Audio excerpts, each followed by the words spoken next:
A final good day to you, at least for this course, Intercultural Communication, where I'm now standing at the foothills of the San Gabriel Mountains in a place called Devore, California.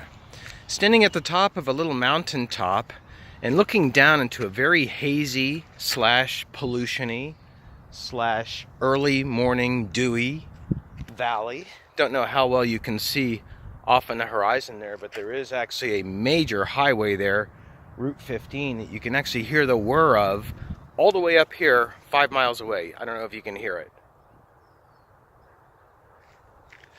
This is Southern California, and the people on those roadways are joining together with millions of other people, yes, literally millions of other people every single day in California. It's part of the culture. And so I do think it does bode as well to return to that very term culture, to try and circle back as we finish out our last class here and remind ourselves exactly what are we studying when we're studying culture. Culture it can be so many things, but to really put it into its simplest form, in my view, culture is the way that we lead our everyday lives. That's all culture is. It's the way that we lead our everyday lives. It's our habits, for sure. Coffee in the morning, or praying, or needing to get exercise, whatever your habits are. It's also our everyday values. Picking up a beer can that might be on a street that you didn't throw the beer can on, but you're going to pick it up anyhow. It's a value that you have. That's part of culture as well. It's the way that we lead our everyday lives. And so when we look at culture as a method of getting to know other people, or as a prevention for getting to know other people, that's how we have the birth of a course like this, Intercultural Communication, where we're trying to understand how communication plays a role in the way that we interact with other cultures, or the way that we interact with other people who lead their daily lives differently. That's what it's all about. And the book decides that it's going to Fred Yant, my colleague, teaching just over those trees, about 10 miles away at the Cal State University San Bernardino. Fred Yant, who wrote this book, he's decided that he wants to have his final thoughts in the chapter about what is getting in the way of cultural understanding, or what is enabling cultural understanding, to come down to the following concepts. And the first one that he talks about is religion. And religion is a core belief that is part of people's everyday way that they lead their lives, whether they're praying or whether they're deciding that they're not going to be exceeding or acknowledging a God. It's an everyday occurrence for most people. People, even in the middle, they are addressing that particular dimension of religion as well, as they don't know how they feel, but it's something that is coming to people on a daily basis. And when you do sign on to a particular perspective, atheism, Catholicism, Islam, Buddhism, agnosticism, whatever it is that you sign on to, it does start to create intolerances for other ways of thinking. There's no two ways about it. Homosexuality, for example, is very prohibited by certain denominations of religion. Baptist religion, for example. So a person who's a Baptist is going to have probably some tension and perhaps some inevitability to there not being interaction with a person who might be homosexual, unless it's in the context of trying to convert them, or unless it's in the context of trying to understand a family member. We're not going to have that much interaction.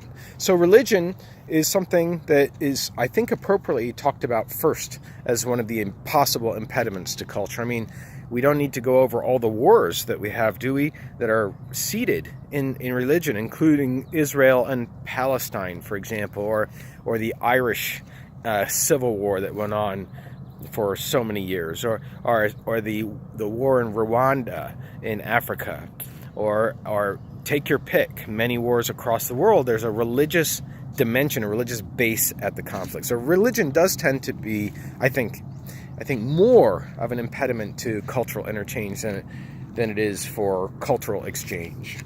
Moving on, next is class. Now, Fred Yant makes the case that class has become less important because of the collapse of Marxism, which was a critique of classism. It was a critique of capitalism, really, and the controlling the means to production in the factories, and the poor workers, the proletariat, being abused by bosses, working much less than them, making them work in much harsher conditions. Yes, of course. When Marx his line of thinking did not become common in places like the United States, although it's still common in Europe. Yes, there was less of an importance placed on looking at class as an impediment to culture, but let's not forget that class still plays a very big role in the way that people interact. We judge others just by the way just by the clothes that they're wearing, and if we see somebody wearing clothes with holes in them, if we're coming from an average American middle class background, we're going to avoid them. We're going to avoid them because we think they're poor, that they may be into drugs, maybe homeless, maybe crazy, just not the kind of people that we've been associated with, right? That's the way that a lot of people do behave, just based on a very simple item of class. So now you can take that same idea and you can multiply that across, when you're observing people in the cars they're driving. What assumptions are you making about a BMW driver, about a Toyota Scion driver, about a dump truck driver, about a taxi driver? We make assumptions that do have a class element to them, an element of education and income and just overall demeanor in the way that human beings act, a classy person, so to speak. Class plays a big role.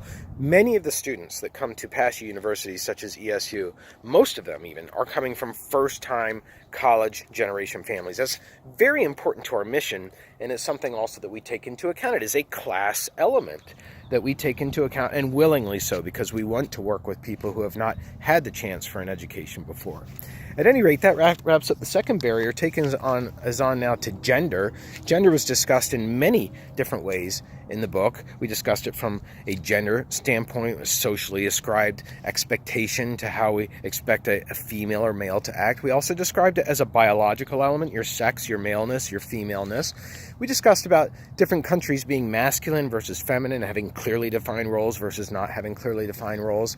We talked about the sliding scale of gender, particularly as we're seeing it in a recent age of transgenderism, and looking at gender as being incremental along a continuum where at the one end we have a male masculinity and at the other hand we have femininity.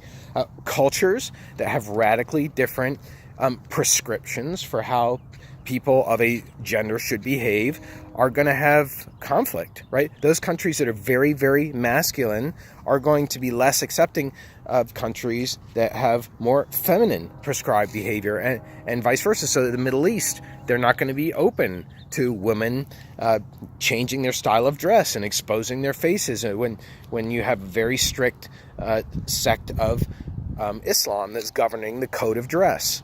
Similarly in China is going to be very resistant to anybody wearing a bikini in public if you're a woman because of prescribed roles towards women. So gender is going to continue to play a difference. You have some head-to-head meetings in countries where a female head of state is not even greeted with the kind of equal status that a male head of state would be. So we have gender making its way still into many levels of country interactions. And then we have race, skin, ethnicity. Race/skin color /ethnicity. Darker tones versus whiter tones. Straight hair, curly hair, black hair, blonde hair. Eyes, shapes of eyes. These are all manners of the way that human beings have developed and the way that they look. And unfortunately, across the world, there has been an ascendancy of the white race, and white privilege, as it is often known, into much more superior positions than inferior positions when it comes to economics, when it comes to wealth, class, influence, power, etc. across the world. It's in the process of being corrected, but it's a long road, and it's very different across the country that you go to. Countries like Scandinavian countries, they have much more acceptance towards both women, as we've already talked about, and also ethnicities to a degree. Sweden, we mentioned, has problems with a lot of Muslims that are coming into Sweden, but female-wise, it's very, very equal when it comes to corporations. Here in the U.S., we have a lot of laws on the books, and we have a lot of intentions to treat others as equals, even going to our Constitution. But the actual practice and the way that human beings interact is something that we're still working on. So race, skin color, and ethnicity continues to be both an impediment and also, I believe, I have to say, a reason for celebration. I think there have been there's been a lot of progress in reducing inequality, with a lot more to go. Okay, so moving on next to it, now we have civilization. Civilization, which was in the book divided up between basically Western and Eastern. This is a tough dimension to cover because civilization sort of automatically implies that you're getting better by being more progressive, by becoming more modern, by changing things from old to new. Whereas there's a lot of value in keeping things the same, like Cuba, right? One of the reasons people go to Cuba is because they have those cars from the 1950s in perfect mint condition driving around. And isn't it really nice to see an era that's kind of preserved? An era that had a different pace to it, a different aesthetic to it, those 1950s Buicks, etc. Okay, that's an example of looking at a society that said, okay, civilization is not necessarily progressing, it can also be staying in the past. But we do have that tension between East and West. East remaining more and being more inclined to remain with tradition, and the West being more inclined to try new ways of doing things. That's a very simplified way to put it, but when you have cultures interacting from the old world, China, with new world, the United States, that element of civilization can be an impediment. And speaking of those two countries, that brings us to the next idea, which is the idea of a nation. The idea of a nation is that you are American before you are North American. That doesn't really make sense, but that is the way that we think. That you're a Canadian before you're a North American, that you're a French citizen before you're a member of the European Union. If you feel that way, if you feel patriotic, if you feel America first, if you feel that we got to take care of ourselves, that people are taking advantage of us, if you're starting to think that way, it will become an impediment to intercultural interaction with others, because you can only go so far before you start to see that, well, they are not an American, so they're not as good as I am. That's really what it comes down to: nation building, drawing boundaries around populations and saying that we are a nation. This is what makes us not only different, but it makes us better. And then there is the whole idea, the book doesn't actually say this explicitly, but I'm going to. There is another element that is a future challenge for intercultural interaction, and that is the corporation, specifically the multinational corporation, which we talked a little bit about in here. Those are those companies, the Disneys, the news corporations, which is the parent company for Fox. I don't know if you knew that. And Time Warner and NBC Universal, and Bertelsmann, which you probably don't know about. It's a German company. These really huge companies own media properties across the world, and they are often affecting the way that we perceive of other cultures, and the way that people are depicted on TV shows and in films, and the way that they sing from other countries, and the newspaper stories that cover people from around the world. So media have a big role in the way that we interact with other nations. And we can say that it's almost automatically that we would have at least a suspicion, but probably a hatred for Iran, at least a suspicion, but probably a hatred for communist Cuba, at least a suspicion, but probably a hatred, although maybe now that's going to be a turned on end, for North Korea. And guess what? We've never been to any of those countries, right? So we're relying completely on the media to learn about them, as well as maybe some friends and maybe some professors, but most of the imagery is coming through in the media. And just think about that in terms of how it affects the way that we are able to interact with other cultures. Next up is the threat to the environment. The threat to the environment, some countries, we have the Paris Climate Accords, which the U.S. has pulled out of. Those are agreements to try and set the amount of emissions going into the atmosphere from fossil fuel producing vehicles and factories, and we were part of it, but we've withdrawn from it. So how does that affect our relations with other countries now that are continuing on? And having said that, there are plenty of American companies that are deciding they're going to voluntarily stick with the restrictions that were signed on to. So that's, in a way, I wouldn't say it's defying the federal government, because I don't think the federal government would disagree with that, but it's certainly not running in concert with the federal government's actions there. So just the way that people treat the environment, and when I go to Mexico, one of the most disturbing things is seeing a female, looks like a dignified female. I don't know why I'm picking on a female, a mother, getting off of a bus and eating a candy and then dropping the candy on the ground. It really irritates me that that's part of Mexican culture, and to see that for some reason that really bothers me. I'm stereotyping what I would picture a guardian of children would do as being a guardian of the earth, a mother. You know, this is the kind of thing, it's a kind of environmental assassination that creates barriers between cultures. And speaking of Mexicans, we have immigration as the next item. The next item of immigration, which we talked about quite a bit in the book, and actually is probably the hottest of all of these items in terms of today's current events in the news.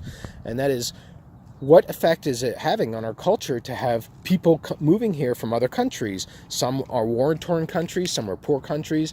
Most are countries where a different language is spoken and people bring different customs. But then again, that's how our nation was founded. And why stop now? It's made us who we are. It's made us the greatest economy, some people say. I don't agree with the saying greatest country. There isn't one in the world, but it's made us a great nation, the United States. So is that because of our immigration? That's something you have to sort out for yourselves. But we're struggling with it right now. We're struggling with, what do we do? What do we do with the people in this country who are dead set against any immigration of any form? That's what's being discussed in the DACA bill right now. That's the Dreamer bill for young people who have ended up here because their parents came here and they came here through no choice of their own. So what's their status? That's what DACA is supposed to resolve. We can't pass that bill right now because we have people on really opposite sides of the coin on immigration. So immigration is a big factor when it comes to cultural interaction. And now that finishes up finally with our last element as I start my walk down the hill. And now that last element is the promise of your generation. That is new media. That you are holding in your hand the same thing that I'm holding in my hand right now, and that's a phone. And that presents all kinds of opportunities for improving intercultural interaction with others, such as being able to take a class and to use this handheld device to show you a Mexican market. These are the things that we need to take advantage of. And so I ask you, after you have now taken this class, when you're looking at Instagram and you see a photograph that's really interesting to you, do take notice what culture that Instagram photo is representing. Is it representing a subculture here in the United States of your friends who like a certain thing and speak a certain way? Is it representing a larger culture that's uniquely American, or an even larger culture that's uniquely Latino, or uniquely female, or uniquely this sport-oriented because it's related to a particular sport? These are the kinds of things that I hope that this class has brought to you, the ability to look at the phenomenon around you and to try and place that into an intercultural communication context. So I want to thank you for joining me in this course. I wish you the best for the rest of the summer, and if there's anything that I can ever do to help you regarding the Department of Communication, please let me know. Have a great day.